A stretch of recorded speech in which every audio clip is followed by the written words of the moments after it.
सबैको नाम साथै उहाँ चाहिँ ग्रात्राया खासा कतारको पहिलो महिला सल्लाहकार पनि हुनुहुन्छ। उहाँलाई आफ्नो छोटो मिठो मन्तव्यको लागि हार्दिक अनुरोध गर्दछु। धन्यवाद कार्यक्रमको यो टाइम लाग्छ नगर भाग भइरहेछ। आजको यस कार्यक्रमको प्रमुख अतिथिज्यू विशेष अतिथिज्यूहरू यस कार्यक्रमको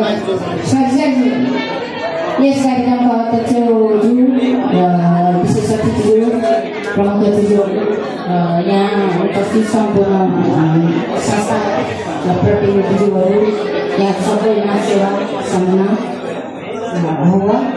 यहाँहरूले थाहा भइसकेको छ यो 22औं स्थापना दिवस किराँतले 22औं स्थापना दिवस मनाइरहेको छ भनेर यो कार्यक्रम चाहिँ 22औं स्थापना दिवस मनाउँदाखेरि धेरै कुराहरू यहाँले अगाडि सुनिसक्नु भएको छ।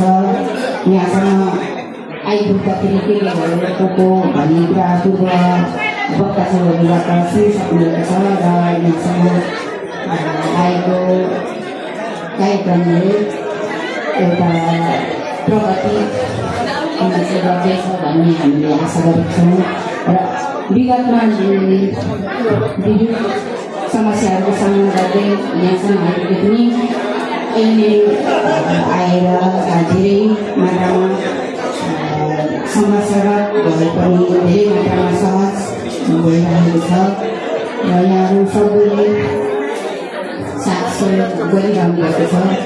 यहाँहरू सबैलाई यातायातका सबैप्रति आभार व्यक्त गर्दछ र अहिलेको कार्यकालमा जति सक्रिय हुनुहुन्छ उहाँहरू सबैलाई सल्लाहकारबाट चाहन्छौँ।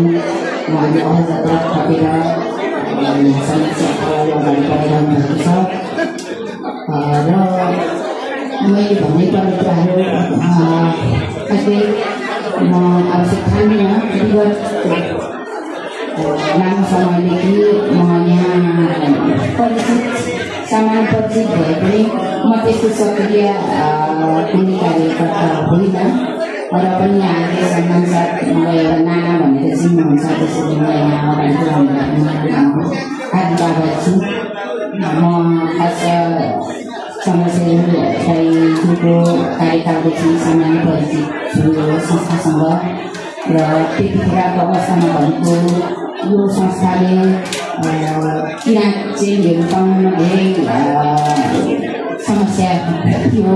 त्यही भएर पनि एउटा भनौँ न हामी यहाँ उपस्थित हुँदाखेरि हामीलाई एउटा ठाउँ माग्नु भनेर चेली भनेर एउटा ठाउँ पाइयो। यसमा खुसी छु र 2007 भनेको हामी किराँत चेलीहरू मात्रै होइन कतारमा नेपाली चेलीहरू एकदम कम उपस्थिति थियौँ।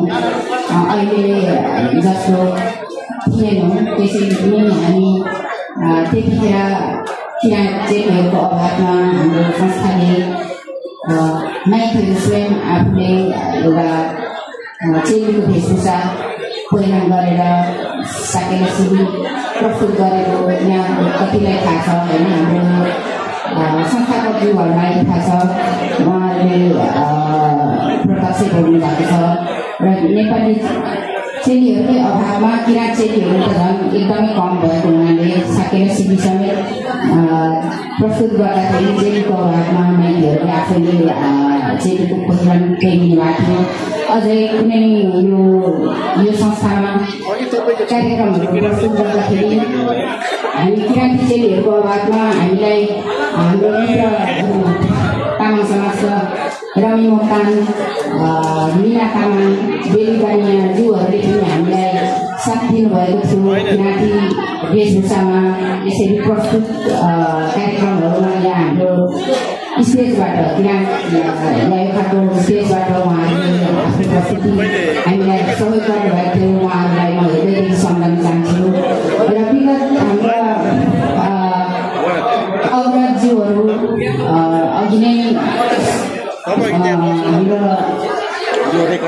समिति सदस्यहरूले भन्नुभएको छ इतिहासका कुराहरू उहाँ माधव टुरदेखि यसो उहाँहरू सम्पूर्णलाई यस स्टेजबाट हृदयदेखि हार्दिक आभार व्यक्त गर्न चाहन्छु। उहाँहरूले स्थापना गर्नुभएर हामी अहिले यहाँ 22औं स्थापना दिवससम्म मनाउन सफल भएका छौँ र आर्थिक समस्याहरू त्यो बेला पनि छँदै थियो। अहिले पनि सवाल पक्षमा जान सकेको छैनौँ र पनि त्यो बेला पनि उत्तिकै समस्याहरू थियो र पनि उहाँहरूले एउटा संस्थालाई अगाडि बढाउनु यहाँसम्म पठाउनको लागि उहाँले स्थापना गर्नुभएको नै सबैभन्दा ठुलो कुरा हो र उहाँलाई यो स्टेजबाट हार्दिक नमन गर्न चाहन्छु। उहाँको देनले अहिले हामीले 22औं स्थापना दिवस मनाउन सकेका छौँ, सफल भएका छौँ र अझै आउने दिनहरू उच्च प्रगतिको लागि हार्दिक शुभकामना व्यक्त गर्दै आफ्नो भनाइलाई अन्त गर्न चाहन्छु। धन्यवाद।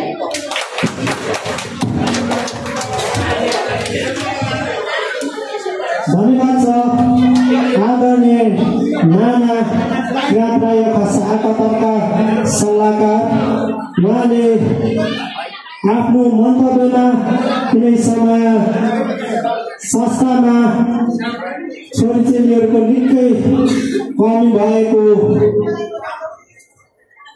महसुस भएको जानकारी गराएर बिदा भइसक्नु भएको छ र अबको कार्यक्रमलाई फेरि अगाडि जोड्न चाहन्छु।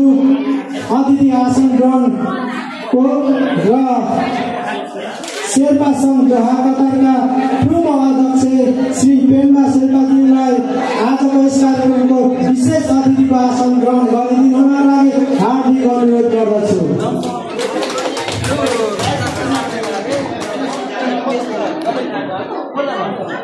धन्यवाद छ। त्यस्तै नेपाल पत्रकार महासङ्घ कतार शाखाका उपाध्यक्ष अर्जुन पौडेलजीलाई पनि विशेष अतिथिको आसन ग्रहण गरिदिनु हुनका लागि हार्दिक अनुरोध गर्दछु। त्यस्तै अन्तर्राष्ट्रिय नेपाली मुस्लिम समाजका अध्यक्ष अजमल अली मियाज्यूलाई पनि अतिथिको आसन ग्रहण गरिदिनु हुनका लागि हार्दिक अनुरोध गर्दछु। त्यस्तै आजको कार्यक्रम सफल पार्नका लागि हामीलाई खाजाको व्यवस्था गर्नुभएको थियो। 5 थर सेवा समाज र सुनवार सेवा समाजले भने आजको पानीको स्पोन्सर हुनुहुन्छ। त्यस्तै किराँत राई अखा शाह कतरका सदस्य भाइ विक्रम राई र भवानी प्रसाद ओझा, उहाँहरूलाई हार्दिक धन्यवाद दिँदै तालीले धेरै धेरै धन्यवाद दिन आग्रह गर्दछु यहाँहरूलाई। अबको हाम्रो कार्यक्रमलाई अगाडि बढाउने क्रममा एउटा प्रस्तुति लिएर यहाँहरूलाई मनोरञ्जन दिनका